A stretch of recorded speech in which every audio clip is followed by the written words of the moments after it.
ప్రపంచము నలుమూలలకు విస్తరించిన ప్రియమైనటువంటి తెలుగు వారికి అందరికీ క్రీస్తు నామములో వందనాలు తెలియజేస్తున్నాను. మనము యేసు ప్రభు పునరుద్ధానుడు అయిన తర్వాత మరి ఆ 40 రోజులు ఆయన యొక్క ప్రత్యక్షత మరియు ఆరోహణం అవటం అనేటటువంటిది మనం చూస్తున్నాము. కాబట్టి ఈ యొక్క దినాలలో మన యొక్క థీమ్ ఏంటంటే జీసస్ అపియరెన్స్ అండ్ అసెన్షన్, యేసు ప్రత్యక్షత మరియు ఆరోహణం.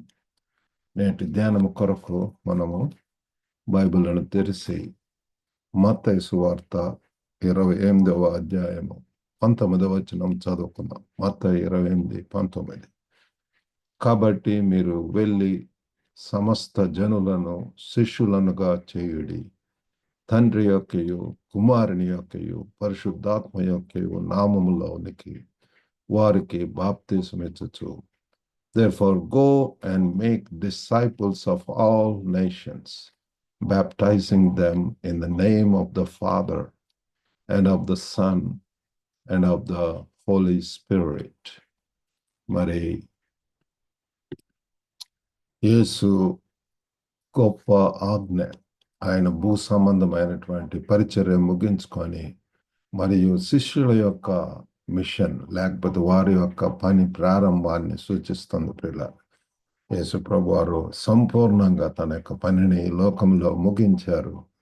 ఇప్పుడు తన యొక్క శిష్యులకు ఒక ఆజ్ఞ ఇవ్వటం అనేటువంటిది మనం చూస్తున్నాము.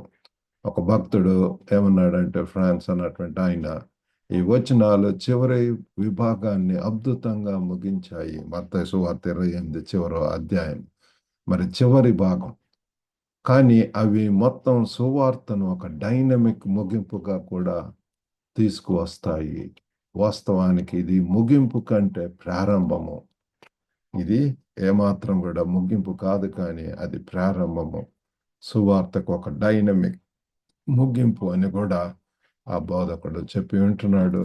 కాబట్టి ఇక్కడ ఏం చెప్తున్నాడు అంటే 19వ వచనం 28, మత్తయి 28:19లో, కాబట్టి మీరు వెళ్ళి, ద కమాండ్ టు గో, కాబట్టి మీరు వెళ్ళాలి, వెళ్ళటం అనేటటువంటి యేసుకు ఈ అధికారం ఉంది. కాబట్టి మనం వెళ్ళమని ఆజ్ఞాపించబడ్డాం. ప్రియులారా, వి నీడ్ టు గో. ఏదో ఒకే ప్రదేశంలోనే ఉండటం కాదు, కానీ యేసు ప్రభు వారి లోకంలో ఉన్నప్పుడు మరి ఒక ప్రాంతం నుంచి, ఒక గ్రామం నుంచి ఇంకొక గ్రామం, ఒక పట్టణం నుంచి ఇంకొక పట్టణం, అట్లా వెళుతూ బోధిస్తూ మరి అనేక సూచక్రియలు చేస్తూ అద్భుతములు చేస్తూ ముందుకు వెళ్ళటం అనేటువంటిది మనం చూస్తున్నాము. అదే రీతిగా తన యొక్క శిష్యులకు కూడా 11 మంది, 28:16లో చూస్తే 11 మంది శిష్యులు యేసు తమకు నిర్ణయించిన గలిలలోని కొండకు వెళ్ళిరి. వారు ఆయనను చూచి ఆయనకు మొక్కిరి గాని కొందరు సందేహించిరి. అయితే యేసు వారి యొద్దకు వచ్చి, కాబట్టి సర్వ అధికారం పరలోకమందును భూమి మీదను నాకు సర్వ అధికారం ఇయ్యబడి ఉన్నది, కాబట్టి మీరు వెళ్ళి. కాబట్టి అది ప్రియులార సందర్భం. యేసు ప్రభు ఆరోహణుడు అయిన తర్వాత మరి ఆ 11 మంది శిష్యులతో కూడా కనపడటము, మరి వారితో చెప్పటం అనేటటువంటిది ఏముంది, నాకు ఈ యొక్క అధికారం ఉంది, సర్వ అధికారంతో ఉన్న అధికారం ఉన్నటువంటి యేసు ప్రభు వారు చెప్తున్నటువంటి మాట. ఎవరికన్నా అధికారం ఉన్నప్పుడు, గో నేను చూసుకుంటానన్నప్పుడు ఎంత భరోసా, ఎంత ధైర్యం, ఎంత మనకు స్ఫూర్తి పిల్లలు. కాబట్టి యేసు ప్రభువులో అటువంటి అధికారం శక్తితో చెప్తున్నాడు, మీరు వెళ్ళండి. కాబట్టి మీరు వెళ్ళి. చాలా విషయాలు ఉంటున్నాయి ప్రియులారా. మరి మనల్ని పంపేది ఆయన అధికారం, మనల్ని నడిపించేది ఆయన అధికారం, మరియు మనల్ని శక్తివంతం చేసేది కూడా ఆయన యొక్క అధికారం. ఇదిగో నాకు సర్వ అధికారం ఇయ్యబడి ఉన్నది. మరియు ఆయన పని మరియు సందేశము ఆయన శిష్యుల ద్వారా ప్రపంచానికి కొనసాగుతుంది.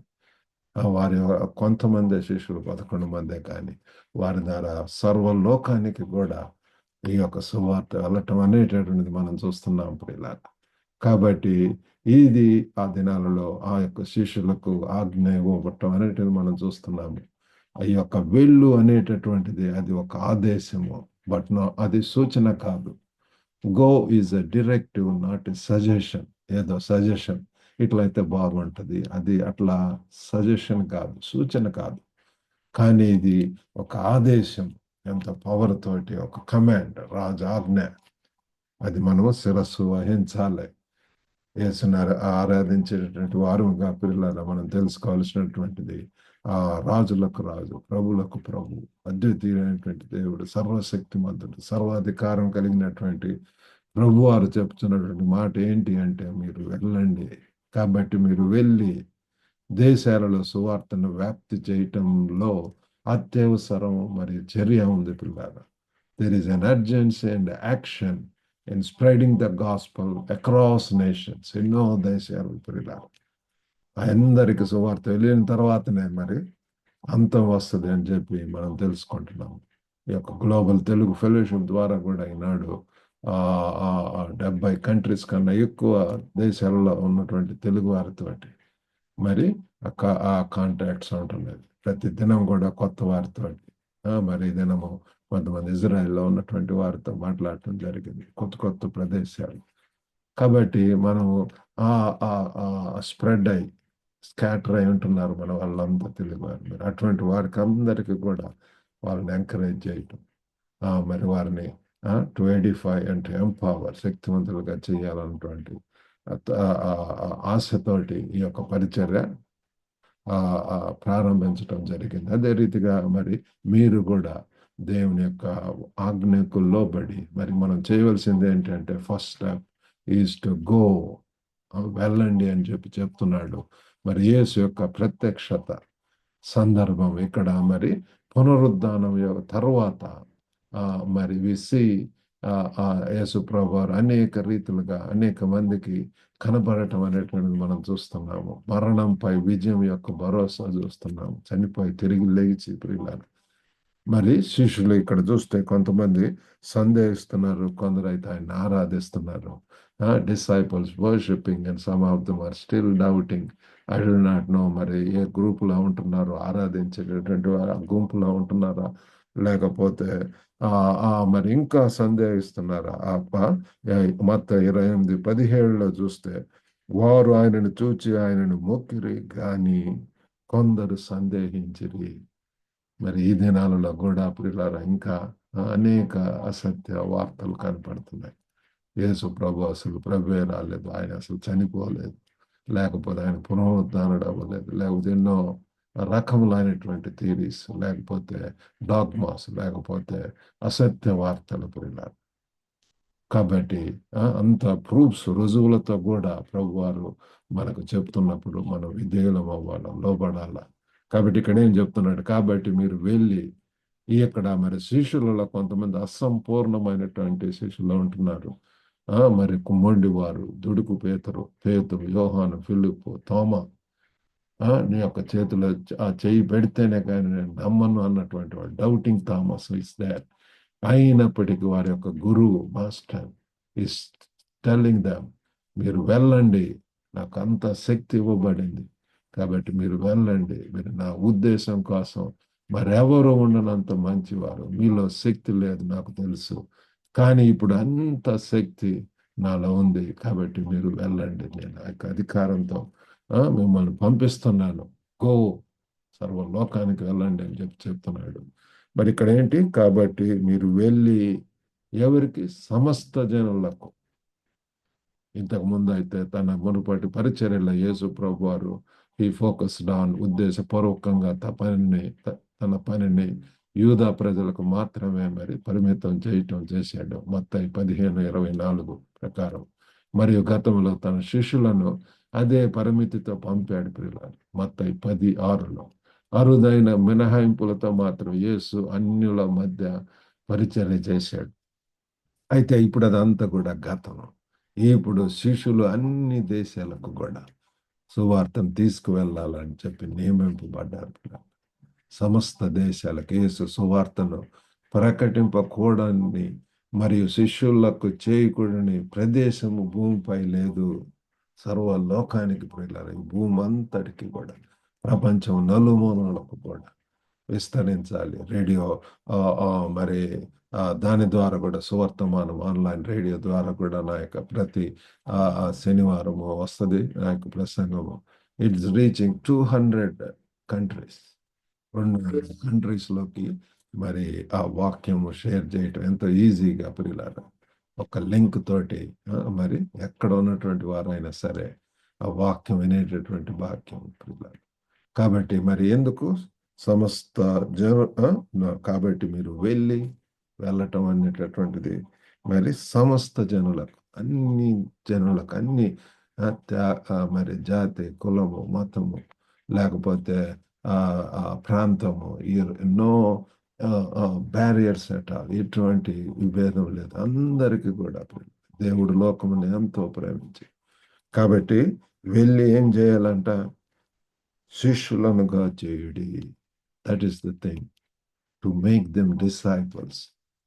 ఆజ్ఞ శిష్యులను చేయటమే కేవలము ఏదో మత మార్పిడి లేకపోతే ఇది కాదు. కానీ లక్ష్యము శిష్యులు అనే పదం వెనుక ఉన్న ఆలోచన పండితులు మరి అది ఏంటి అంటే అభ్యాసకులు లేదా విద్యార్థులు, స్టూడెంట్స్, పీపుల్, మరి నేర్చుకునేటటువంటి వారు.